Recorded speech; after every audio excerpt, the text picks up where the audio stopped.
Fala minha gente, tudo certo? Vamos nessa então falar sobre a Internacional, nesse vídeo aqui te atualizar as últimas do Colorado. Tem Vitão na seleção, Alan Patrick também, críticas da diretoria a convocações que não levaram esses jogadores, tem a permanência do Bernabé e o próprio René, e se bobear a gente ainda fala do Oscar. São os últimos detalhes da diretoria colorada e de bastidores do Internacional que a gente tem. Esse vídeo é para Zapay, Z-A-P-A-Y, Zapay. É um aplicativo gratuito para tu ter no teu celular e pela placa do teu veículo, carro, ônibus, caminhão, moto, não importa. Tu consulta lá e vê quanto que tu tá devendo pro Detran. Se tu tem PVA, licenciamentos, tem alguma multa que tu precisa pagar. Bom, tá tudo certo, tudo regularizado? Não te preocupa, toca a tua vida e beleza. Se tiver alguma continha para pagar, alguma situação, dá para parcelar lá em 12 vezes no cartão de crédito. Usando meu código JBFilho20, tu tem 20% de desconto também. Então, aqui na descrição, no primeiro comentário, tu vai baixar o aplicativo, vai pagar tuas contas e vai rodar tranquilo.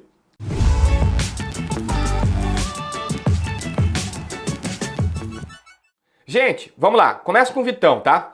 O Vitão deu entrevista coletiva e, aliás, fica o elogio pro Inter. Na outra semana tinha sido o Bernabé e agora o Vitão, jogadores protagonistas que o Inter coloca pra falar e comunicar pro torcedor. O Vitão dizendo que ficou, mas ficou feliz, que ele não tá magoado por não ter dado a negociação pro Betis e tudo mais, aquela história toda, e é verdade que ele cresceu de produção, ele não se abateu, ele cresceu de produção. Mas enfim, ele fica dizendo que quer conquistar coisas grandes no Inter, que está bem aqui e tudo mais. E óbvio, eu preciso relatar isso aqui e respeitar a versão do jogador. Mas eu também preciso te dizer que esse discurso é um tanto quanto político e respeitoso do Vitão, mas eu tenho informações de bastidores, de pessoas da minha alta confiança no estádio Beira-Rio, que já me apontam o seguinte: olha, a venda do Vitão não é mais necessariamente se ela vai acontecer, mas para onde ela vai acontecer, para qual clube, porque tem Portugal, Itália e Turquia fazendo proposta, e por quanto ela vai acontecer. É praticamente certa a negociação do Vitão. Mas, beleza, ele vai ser político ali, tá tudo certo. Tem uma segunda pauta, que é a da seleção brasileira. E o Vitão faz uma crítica que ela acaba sendo endereçada por Dorival, embora ele não tenha falado na seleção brasileira. Mas basicamente ele diz o seguinte, que aqui quem tá no Sul tem que jogar 2 vezes mais para ser convocado para a seleção brasileira, tem que atuar em um nível muito mais alto e fazer 2 vezes mais do que qualquer pessoa que está no centro do país para ser convocado. Tanto é que ele cita que se o Alan Patrick estivesse jogando em um dos times lá mais de cima, já teria sido chamado para a seleção brasileira. Essa é uma crítica que claramente vai no Dorival, embora ela é recorrente. E a gente sabe, inclusive, de casos de jogadores que não vieram jogar em Grêmio e Inter justamente por isso, pela exposição, não só por seleção, mas também pela exposição midiática que acaba acontecendo. Só que eu quero colocar aqui, essa crítica ela é colaborada pela direção do Internacional. Eu ouvi uma pessoa importante do Inter dizendo o seguinte, que o Inter considera um erro tanto o Alan Patrick como o Vitão não estarem convocados para a seleção. E embora exista um respeito com o Léo Ortiz, o Inter acredita que o Vitão é o melhor zagueiro em atividade do futebol brasileiro atualmente, que o próprio mercado está vendo ele, tanto é que tem muitas propostas, e que entre Léo Ortiz e Vitão tinha que ter sido chamado Vitão. Foi um erro convocar o Léo Ortiz na visão do Internacional, que acha, inclusive, que jogando pela esquerda, o Vitão conseguiu jogar melhor. Ele está evoluindo, ele está entregando até mais futebol do que pela direita. E que isto era um subsídio para o Dorival olhar e dizer, cara, tem que chamar esse camarada, tem que trazer ele para cá. Sobre o Alan Patrick, até o fato dos setoristas do centro do país, os repórteres, jornalistas da ESPN, do Sport TV, sabe, da galera que tá mais pra cima, toda hora elogiando ele, falando que seria uma boa na seleção, é usado no clube para dizer, olha só, se até lá os caras estão se entregando, tá na hora do Dorival. O Inter meio que começou uma campanha, pode-se dizer assim, para dizer, peraí, esses 2 caras têm que estar na seleção brasileira.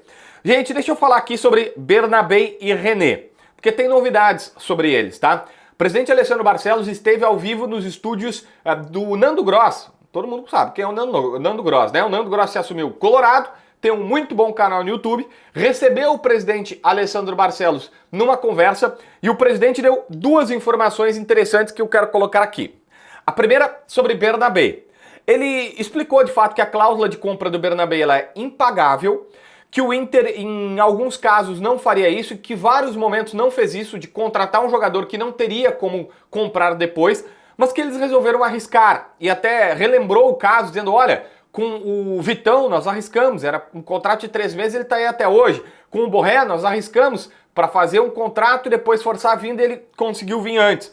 O Inter estava, naquele momento, sem lateral esquerdo reserva para o René, era o último dia de janela, o Celtic disse que ou fazia naquele preço, fala-se aí em 8, 9 milhões de euros, que é um valor impagável, tá? Dá mais de 50 milhões de reais, não tem como pagar. Ou não tinha um jogador. O Inter disse, vamos arriscar, vamos ter esse cara aqui, esse cara para reserva, no mínimo a gente vai ter ele, usar ele por um ano e vai aproveitar ele como um bom reserva para o René e ter uma situação diferente de jogo porque ele é mais ofensivo naquele momento e ver o que pode ser feito com o jogador. Deu certo. Agora o Inter quer comprá-lo, mas está tentando convencer o Celtic e o presidente confirma que é de fato isso. Comprar um percentual menor por um preço menor do que esses 9. Ah, é 9 milhões de euros, 100%? Bom, então me dá 3 milhões de euros por 30%. É mais ou menos essa conta que o Inter está fazendo, tá? Embora o presidente não tenha falado, vai ser mais ou menos nessa situação aí. O Inter compra ele, 30%, e diz, cara, ó, ele vai render aqui, aí a valorização tu vai ganhar dinheiro mais pra frente. Gente, sobre René, a ideia é a seguinte, tá? Passada exclusivamente pelo presidente Barcelos. Primeiro, o René é um lateral de ótimos números. Se for olhar os números dele friamente, ele está no top 5 do futebol brasileiro. Entre os 5 laterais de números bem-sucedidos do futebol brasileiro. Pois é, só que o que acontece? O Inter já diagnosticou que como ele falhou em momentos decisivos, o torcedor marcou. E isso pode acontecer, em alguns casos seria até para encerrar o contrato, isso é admitido pela direção. Mas aí, qual é o problema? O Inter tá vendo o seguinte, peraí, eu tenho um lateral que ele, primeiro, tem bons números, ele só falhou no momento decisivo, eu tenho que corrigir isso. Eu fui olhar o mercado, o Inter, né, foi olhar o mercado de transferências e não tem caras muito melhores por preços mais acessíveis. A direção até se defende dizendo, olha, dá para achar caras melhores. O Alexandro foi pro Flamengo por coisa aí de 1.800.000. O Alex Telles fechou com o Botafogo, o salário dele é na casa de 1.700.000. São caras muito caros. E o René é um ótimo custo-benefício para um cara que, inclusive, provavelmente vai ser reserva. Um outro detalhe, que não é tão detalhe assim, que acaba compondo essa informação e que é interessante, foi a direção e o Roger que trouxe esse ponto, dizendo, não, peraí, o meu lateral ele é mais ofensivo. O René jogava com o Kudê quase como um terceiro zagueiro. Pois é, para o Bustos avançar. Os meus laterais eles sobem. O René no Sport era um lateral ofensivo. Ele vem a ser um cara mais marcador com o Jorge Jesus no Flamengo.